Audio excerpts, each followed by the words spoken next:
Hi friends, চলে এলাম সুমি স্পেশালে আজকে একটা রেসিপি নিয়ে। এটা হচ্ছে জলপাইয়ের চাটনি।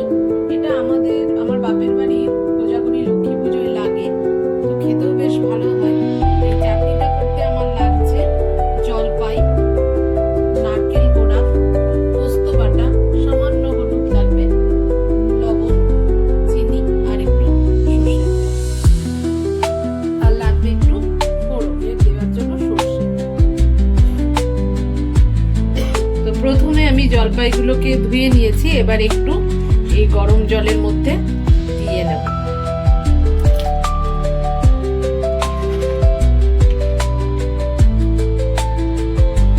এবার এটাকে ঢাকা, কড়াইয়ে তেল গরম করে নিয়েছি, খুব সামান্যই তেল লাগবে।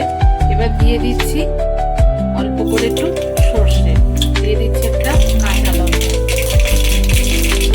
এবার এই জলপাইগুলোকে আমি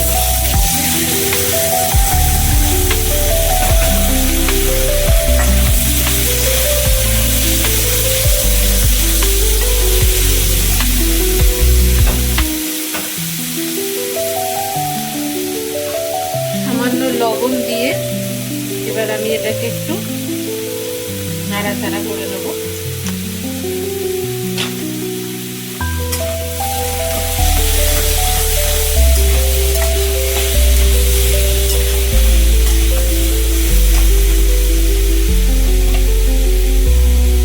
দিয়ে দেব খুব সামান্য পরিমাণে একটু হলুদ।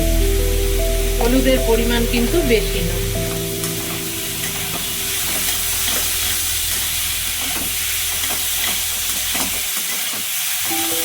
কিছুক্ষণ নাড়াচাড়া করে নিই।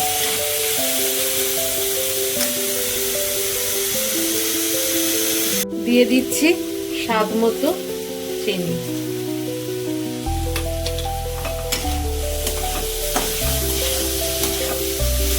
এবার এটাকে নাড়াচাড়া করে জলপাই সেদ্ধ করা যে জলটা ছিল সেই জলটাকে ঢেলে দেব।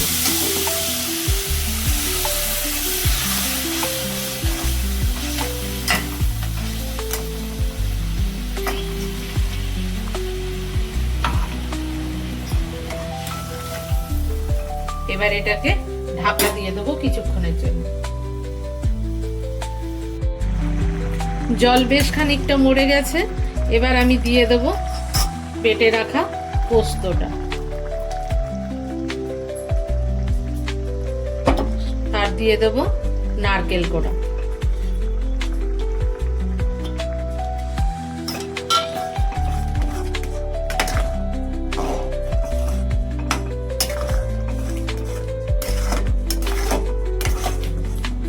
একটুখানি ফুটিয়ে নেব, নিয়েই নামিয়ে দেব। তো রেডি হয়ে গেল জলপাইয়ের চাটনি। খেয়ে দেখুন কেমন লাগে, আপনারাও করুন। আর যদি ভালো লাগে অবশ্যই লাইক, কমেন্ট, শেয়ার করতে ভুলবেন না। যারা চ্যানেলটি এখনো সাবস্ক্রাইব করেননি তারা প্লিজ আমার চ্যানেলটা সাবস্ক্রাইব করে দেবেন।